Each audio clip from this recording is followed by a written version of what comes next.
안녕하세요. 말티즈 김콩이입니다.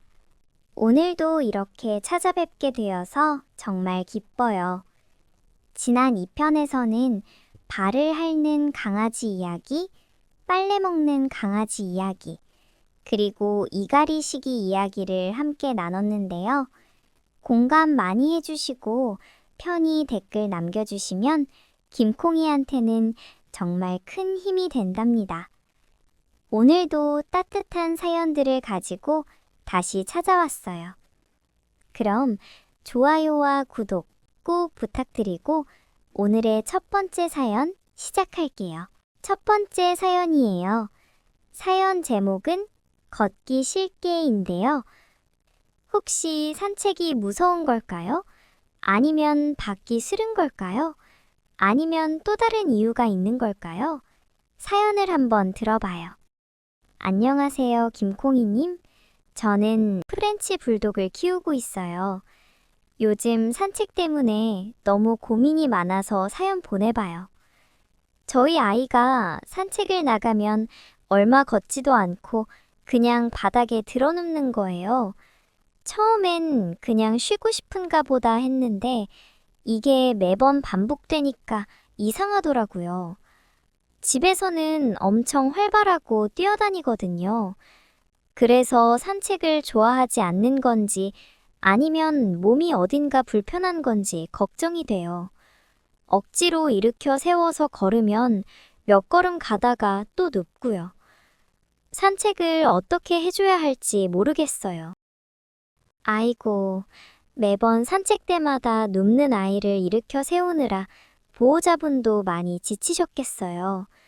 그런데 사실 이 행동, 단순히 산책이 싫은 것만은 아닐 수 있어요. 산책만 나가면 눕는 이유가 뭘까요?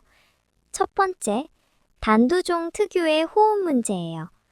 프렌치 불독은 퍼그, 시추 등과 함께 코가 짧고 납작한 단두종 견종이에요. 이 견종들은 구조적으로 기도가 좁아서 조금만 걸어도 숨이 차고 힘들어질 수 있어요. 특히 날씨가 덥거나 습한 날에는 더 빠르게 지치고 호흡이 힘들어져요. 바닥에 눕는 행동은 나 지금 좀 쉬어야 해요 라는 신호일 수 있어요. 두 번째, 발바닥이 뜨겁거나 불편할 수 있어요.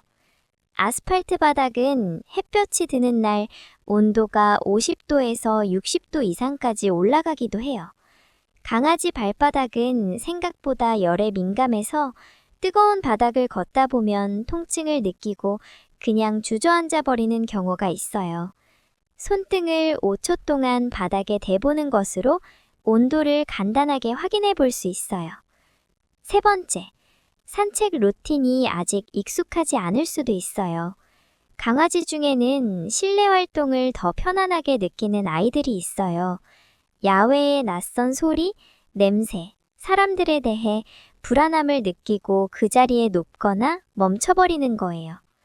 그럼 어떻게 해주면 좋을까요? 프렌치 불독처럼 단두종 강아지는 긴 산책보다 짧고 여러 번 나가는 방식이 훨씬 좋아요.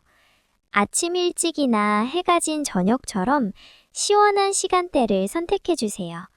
산책 중간에 아이가 눕는다면 억지로 일으키기보다 잠깐 그 자리에서 쉬어가는 여유를 주세요. 그리고 물을 꼭 챙겨 다니면서 중간중간 수분을 보충해주는 것도 중요해요. 바깥이 싫은 게 아니라 그냥 조금 더 배려가 필요한 아이일 수 있어요. 우리 아이 속도에 맞춰주는 산책이 가장 좋은 산책이에요. 첫 번째 사연 잘 들으셨나요? 제목만 들었을 때는 게으른 강아지 이야기인가 했는데 알고 보니 우리 아이를 위한 배려가 필요한 이야기였네요. 강아지는 말을 못하는 대신 몸으로 이렇게 신호를 보내고 있다는 거 오늘도 한 번 더 느끼게 되는 것 같아요. 그럼 두 번째 사연으로 넘어가 볼게요.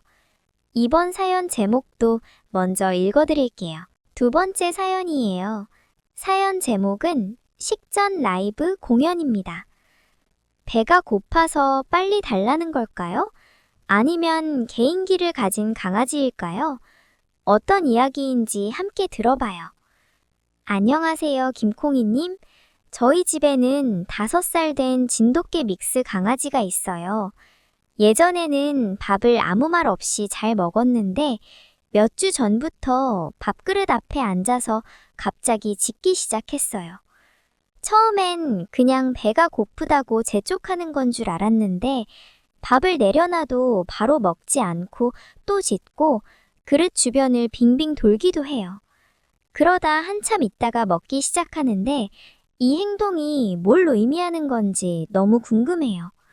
밥이 마음에 안 드는 건지 아니면 다른 이유가 있는 건지 알려주세요. 정말 갑작스러운 행동 변화라 당황하셨겠어요. 사실 강아지가 밥그릇 앞에서 보이는 이런 행동들은 몇 가지 다른 의미를 가지고 있을 수 있어요. 밥그릇 앞에서 짖는 이유가 뭘까요? 첫 번째, 식사 전 흥분과 요구짖음이에요. 강아지들은 밥 먹기 전에 흥분 상태가 되면서 에너지를 발산하듯 짖는 경우가 있어요. 특히 매일 비슷한 시간에 밥을 주는 루틴이 있다면 그 시간이 가까워질수록 흥분이 높아져서 밥그릇을 보자마자 짖음으로 표현하는 거예요. 이건 빨리 줘요에 가까운 요구 표현이에요. 두 번째, 밥그릇 자체에 대한 불편함이에요. 의외로 많은 강아지들이 밥그릇의 소재나 크기, 반사 때문에 불편하거나 낯설게 느끼는 경우가 있어요. 스테인리스 그릇처럼 반짝이는 소재는 자기 얼굴이 비쳐 보여서 다른 강아지가 있는 것처럼 느껴질 수도 있어요. 그릇을 바꿔보는 것만으로도 달라지는 경우가 꽤 있어요. 세 번째, 음식에 변화가 생겼을 수 있어요. 사료 브랜드를 바꿨거나 평소와 다른 냄새가 나는 경우, 혹은 그릇에 세제 냄새가 남아있는 경우에도 강아지가 낯설어하며 주변을 맴돌 수 있어요. 네 번째, 자원 보호 본능일 수 있어요. 일부 강아지들은 먹이에 대한 보호 본능이 강해서 밥그릇 주변을 경계하고 짖는 행동을 보이기도 해요. 이 경우에는 식사 시간에 강아지 주변에 사람이나 다른 동물이 가까이 오지 않도록 조용한 공간을 만들어주는 게 도움이 돼요. 어떻게 해주면 좋을까요? 우선 밥그릇 소재를 한번 바꿔보세요. 도자기나 플라스틱 재질로 바꾸면 의외로 빠르게 해결되는 경우도 있어요.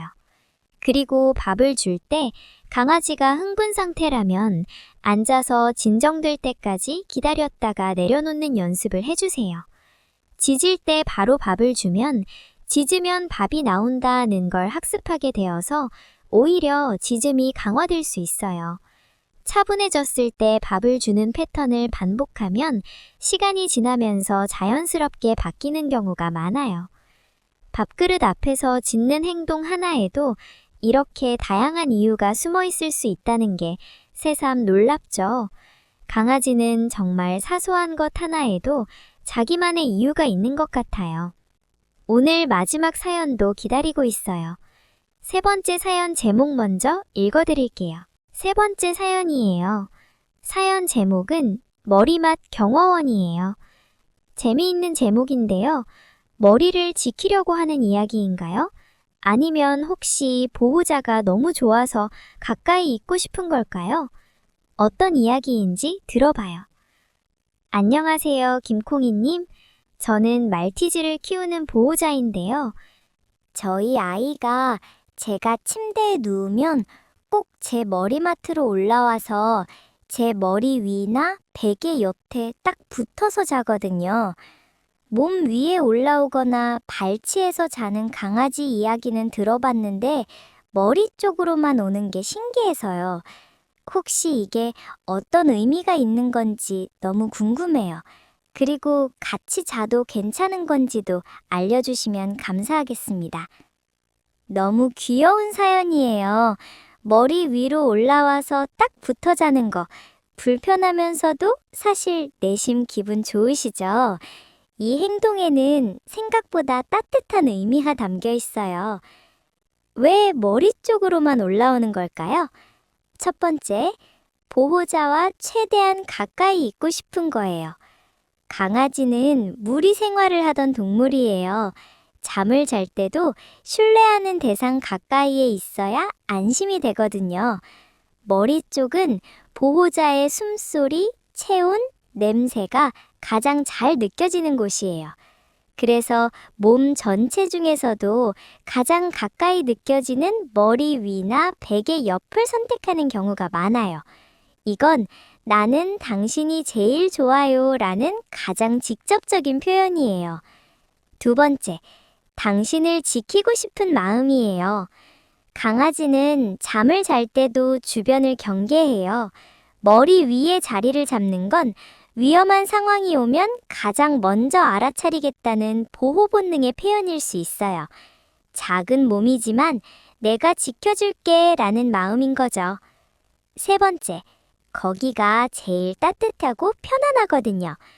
베개 근처는 체온이 잘 모이는 곳이기도 해요. 순수하게 따뜻하고 폭신해서 그 자리를 좋아하는 것일 수도 있어요. 그럼 강아지와 같이 자는 건 괜찮을까요? 이 부분은 보호자마다 생각이 다를 수 있어요. 같이 자는 것 자체가 나쁜 건 아니에요. 정서적인 유대감이 깊어지고 강아지도 심리적으로 안정감을 느낀다는 연구 결과도 있어요. 다만 몇 가지는 신경 써주세요. 강아지 위생 관리가 잘 되어 있어야 해요. 주기적인 목욕, 발 닦기, 귀 청소 등이 기본이에요. 그리고 강아지가 침대에서 뛰어내리다가 다칠 수 있어서 작은 계단이나 발판을 놓아주는 것도 좋아요. 또 강아지가 침대를 독차지하려 하거나 보호자가 자리를 바꾸려 할 때 으르렁 된다면 그건 조금 다른 문제이니 훈련이 필요할 수 있어요. 하지만 사연처럼 그냥 슬며시 올라와서 조용히 붙어 자는 거라면 그건 그냥 사랑 표현이에요. 오늘 밤도 머리 위에 올라오면 살짝 안아주세요. 오늘 세 분의 사연, 정말 다양하고 따뜻한 이야기들이었어요. 산책마다 눕는 강아지, 밥그릇 앞에서 짖는 강아지, 그리고 머리 위에서 잠드는 강아지까지. 강아지 한 마리 한 마리가 전부 다르고 전부 각자의 언어로 우리에게 말을 건네고 있다는 게 새삼 신기하고 또 소중하게 느껴져요. 그 언어를 하나씩 알아가는 것, 그게 바로 함께 사는 가장 큰 기쁨이 아닐까요? 오늘도 좋은 사연 보내주신 분들, 그리고 끝까지 들어주신 여러분, 진심으로 감사해요. 강아지와 함께하는 일상 속에서 궁금한 점이나 나누고 싶은 이야기가 생기면 언제든지 댓글이나 사연으로 보내주세요. 김콩이가 다음 라디오에서 꼭 함께 읽어드릴게요. 오늘도 김콩이 라디오와 함께 해주셔서 진심으로 감사드려요. 오늘 하루도 수고 많으셨어요. 잠들기 전 이 시간 우리 아이 옆에서 편하게 들으셨으면 좋겠어요. 좋아요와 구독은 김콩이가 계속 여러분 곁에서 이야기를 전할 가장 큰 힘이 됩니다. 다음 편에도 더 따뜻하고 유익한 사연들로 다시 찾아올게요. 그럼 우리는 다음 이야기에서 다시 만나요. 안녕! 오늘도 콩이랑 함께한 하루 웃음이 여기저기 남아있죠. 구독, 좋아요 눌러주세요. 구독, 좋아요 꼭 눌러주세요. 작은 꼬리가 흔들리던 순간들 괜히 마음이 말랑해졌죠. 우당탕탕 실수해도 괜찮아. 콩이는 오늘도 배운 하루. 햇살 아래 졸던 그 얼굴 괜히 오래 보고 싶어져요. 내일은 또